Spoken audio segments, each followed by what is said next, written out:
Beloved, iconic, and most of all, anticipated. There are several words you could use to describe Final Fantasy VII Remake, but none of them quite fully grasp the emotional weight carried by the long-awaited release of this game. With most games, at least from a fan perspective, the journey begins at the announcement of the game, or at the very least the last entry in the franchise. But Final Fantasy VII Remake is different. With FF7R, this journey has been going on for at least 16 years, and dates all the way back to 2004, with the announcement of a brand new movie called Final Fantasy VII Advent Children, which would be part of the newly announced compilation of Final Fantasy VII. Now in this first trailer, it looks quite a great deal less refined than the final movie. I mean, just look at Cloud here.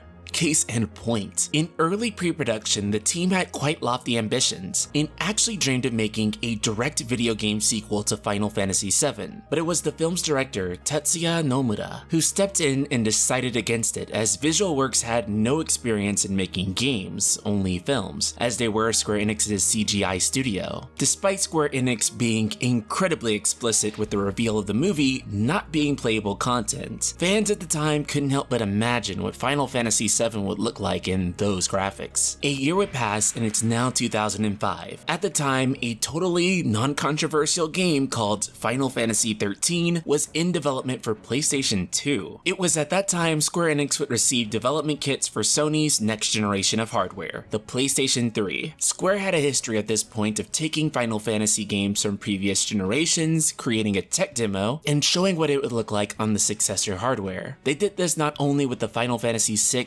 SGI demo, they also did a demonstration for Final Fantasy VIII on PlayStation 2. And if you're curious on that matter, be sure to watch my video on Final Fantasy Tech Demos. With the compilation of Final Fantasy VII announced and in full swing, it was decided that FF7 would be used to demonstrate the new hardware. Final Fantasy XIII team would then put the game's development on hiatus and spend 6 months working on one of the most influential tech demos in video game history. The Final Fantasy VII technical demonstration for PlayStation 3 sent shockwaves down the industry. Final Fantasy VII Mania was in full swing again. After the release of Final Fantasy VII Advent Children that same year, and witnessing the PS3 Tech Demo, the message from fans was abundantly clear. They wanted to see the original game remade with those graphics. And to say there was a large demand for this was a severe understatement. In fact, according to series producer Yoshinori Kitase, he was so frequently asked about a hypothetical Final Fantasy VII remake coming at the end of interviews as a sort of gotcha question, that he says talking about remaking the game became an alternative way of saying goodbye. That poor, restless soul. And it didn't end there either. Fans and journalists alike would continue to press Square Enix,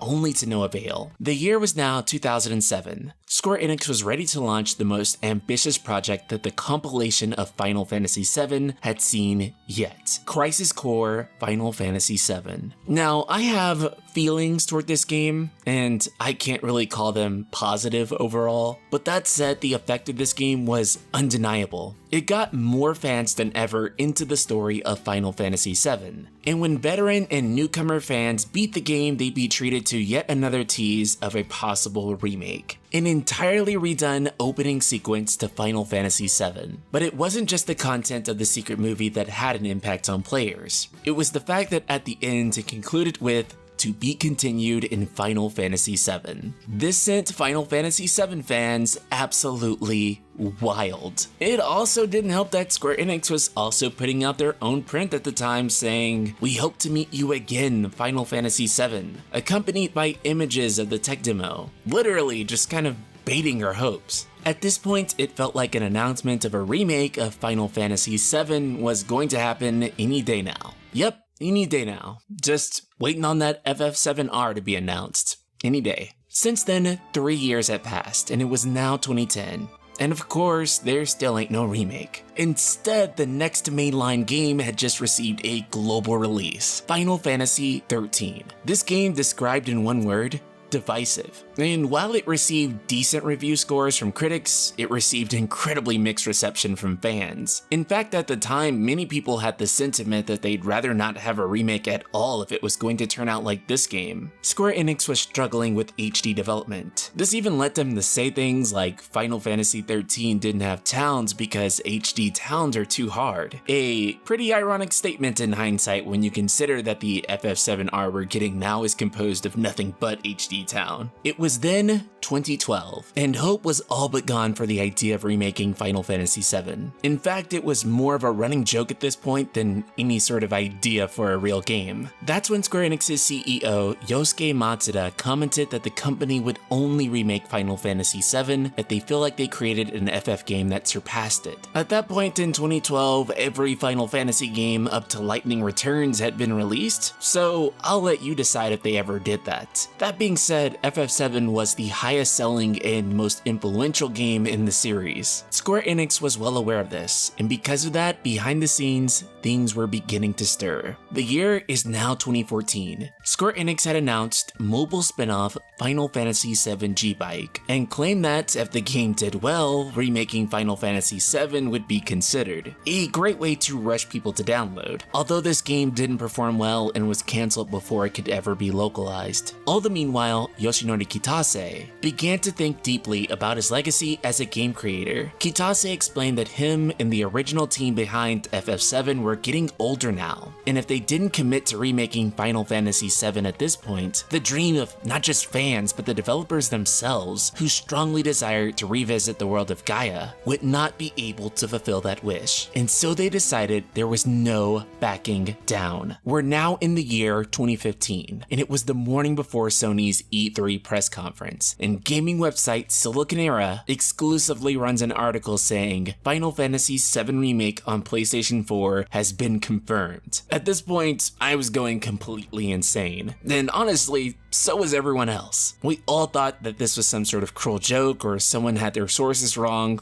It just couldn't be right. At this point, fans had been pleading for a remake of Final Fantasy VII for over a decade. There had been so many rumors, memes. No way, no way. Now, many years ago, Square Enix released a groundbreaking title that went on to become one of the most beloved games in PlayStation and video game history.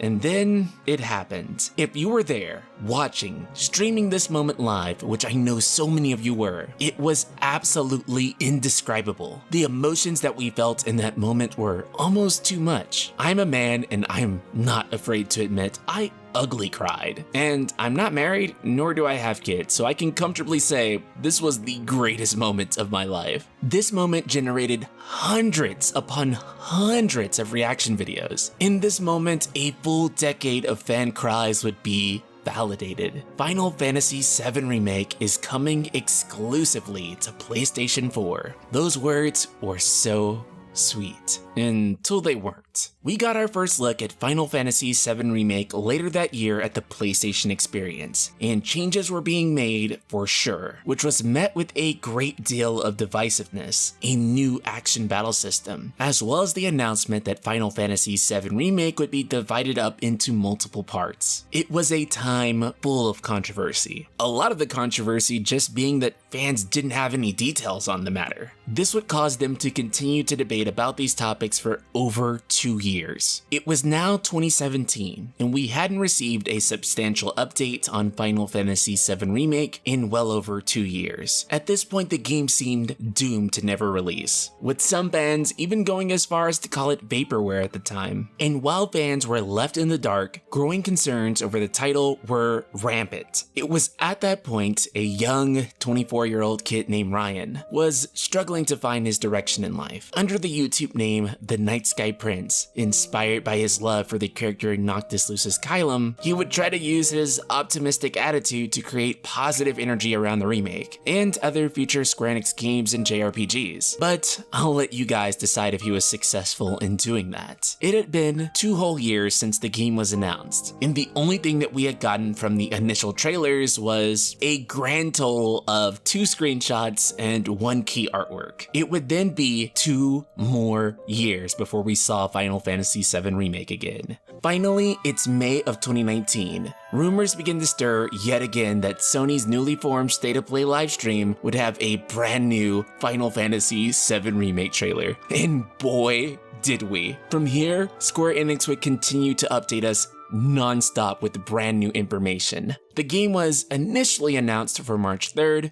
although this was delayed by a month until April 10th. And now, it's 2020, and we're almost there on that fateful April day. It's truly been an incredible journey to get to this game. And even now, we still haven't completed the journey to Final Fantasy VII Remake. We've only completed the journey to the very first game, as this remake is going to be an ongoing game series, meaning this long 16-year journey is still not over yet. But now we're on a new journey, the journey to see Final Fantasy VII Remake to completion. And that is a journey that I am so happy to go on with this community. So everyone, let's mosey all the way to the finish line. If you enjoyed this video, be sure to like and subscribe, and consider supporting the channel directly through Patreon, where thanks to incredible people like Amy Williams, I can keep making all these Final Fantasy, Square Enix, and other JRPG videos for you guys. So if this content means a lot to you, be sure to check the link in the description below. Shout out to Amy and the rest of the Ultima community.